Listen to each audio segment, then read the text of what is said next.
Hello everyone, চলে আসলাম আরেকটা daily blog নিয়ে। আর আজকের ব্লগে থাকছে আমরা সারাদিন কি করছি সেটা নিয়ে। সো চলুন স্টার্ট করি সকাল থেকেই। সকালের ব্রেকফাস্ট নিয়ে আপনাদের সাথে বসে পড়লাম। আর আজকের ব্রেকফাস্টে ছিল ব্রেড, তার সাথে ইয়াম কফি আর ছিল এগ অমলেট। সো আজকের ব্রেকফাস্টটা সিম্পল হলেও অনেক মজাদার একটা ব্রেকফাস্ট, তাই না? সো নাস্তা করে আবার জান বাচ্চাকে নিয়ে স্কুলের উদ্দেশ্যে রওনা দিতে হবে। আর ইদানিং বাচ্চারা কিন্তু অনেক বেশি সিক হয়ে যাচ্ছে, তো সবার উচিত বাচ্চাদেরকে এক্সট্রা একটু কেয়ার করা। আর যেহেতু গরমও পড়া শুরু হয়ে গেছে, এখন কিন্তু অতিরিক্ত মাত্রা গরমও থাকে, ভাবসা একটা গরম। আর এই গরম ঠান্ডা মিলিয়েই কিন্তু বাচ্চারা সিক হয়ে যাচ্ছে, তাই সবাই বেশি বেশি করে বাচ্চাদেরকে পানি খাওয়াবেন। নাস্তা শেষ করে রেডি হয়ে জান বাচ্চাকে নিয়ে বের হতে হতে বৃষ্টিও কিন্তু স্টার্ট হয়ে গেছে।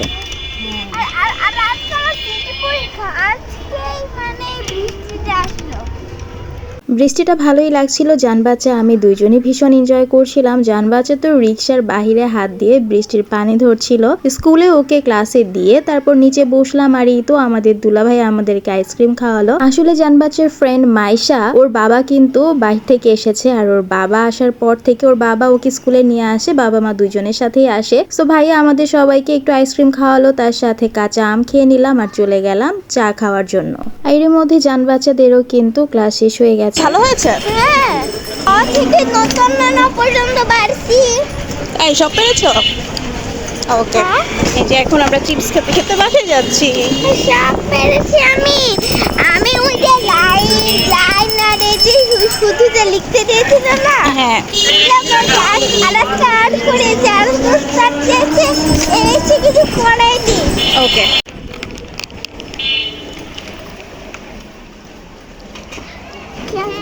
আবার চেস করো, আবার চিয়ার্স। আর এই তো লাঞ্চ টাইমে দুপুরের লাঞ্চ শেষ করে নিলাম আলহামদুলিল্লাহ মজার মজার খাবার দিয়ে। তারপর একটু বারান্দায় চলে গেলাম মা মেয়ে মিলে। কারণ হচ্ছে আমাদের যে গাছটা আছে, যেটা আপনাদেরকে দেখিয়েছিলাম যে সে রাতের বেলা খুব সুন্দর করে ঘুমায় আর দিনে এভাবে জাগ্রত থাকে, তো তাকে একটু রোদের আলো দেওয়ার জন্য। আর এদিকে জান বাচ্চাও তার শাক পাতাগুলো রোদে দিয়েছে, বলল যে মামি তুমি আমারগুলো একটু রোদে দিয়ে দাও। যদিও এই পাতা রোদে দিলে কোনো লাভ নেই, তারপরও যেহেতু আবদার করে বসলো, তাই আমি ভাবলাম যে ঠিক আছে রেখে দিক, কোনো প্রবলেম নেই। তো গাছে একটু রোদ লাগালে গাছগুলো কিন্তু ভালো থাকে। আর যেহেতু এখন একটু রোদ আছে, সকালে বৃষ্টি থাকা সত্ত্বেও কিন্তু দুপুরবেলা ভীষণ পরিমাণে রোদ ছিল, তো রোদে গাছগুলোকে দিয়ে দিয়ে তারপরে আমরা চলে গিয়েছিলাম একটু ঘুমানোর জন্য।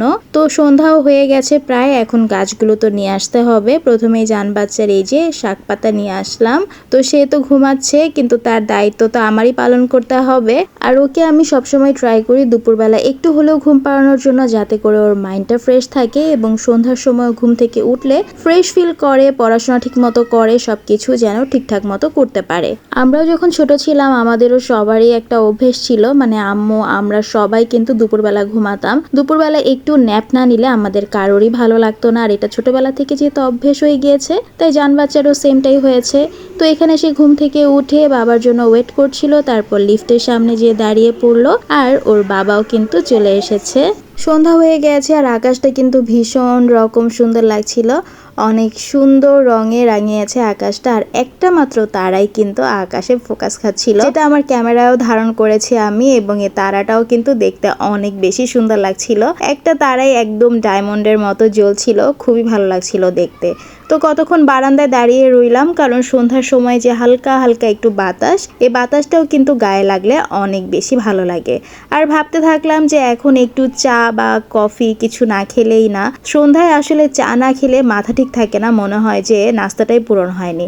আর এই যে এই বিস্কিটটা দেখতে পাচ্ছেন, অনেক আগে কিন্তু মিস্টার কুকিসের এই বিস্কিটগুলো অনেক খেয়েছি, কারণ হচ্ছে এই বিস্কিটগুলো অনেক মজা। আর এই বিস্কিটের উপরে ওই যে একটা সুগারের ক্রাঞ্চি ভাব থাকে, সেটা কিন্তু ভীষণ রকম ভালো লাগে। অনেক দিন ধরেই আমি এই বিস্কিটটা খুঁজছিলাম, কিন্তু এখন সচরাচর এই বিস্কিট আর পাওয়া যায় না। জান বাচ্চাকে স্কুলে দিয়ে যখন একটু বের হয়েছিলাম, একটা সুপার শপে বিস্কিট পেয়ে গেলাম, তাই দেরি না করে নিয়ে নিলাম। ভাবলাম আজকে সন্ধ্যায় এই বিস্কিট দিয়েই নাস্তাটা করব। তো শুধু বিস্কিট খেলে তো হবে না, সাথে একটু কফিও বানিয়ে নিয়েছি। তো এই যে এই বিস্কিটটার কথাই বলছিলাম, অনেকেই কিন্তু এই বিস্কিটটা চিনেন। আর আমি জানি এখন এই বিস্কিটটা অনেকে মিস করছেন, ভাবছেন আসলেই তো এই বিস্কিটটা এখন পাওয়া যায় না। দিনটা তো ভালোই কাটলো, শেষটাও ভালো হলো। সবাই ভালো থাকবেন, আল্লাহ হাফেজ।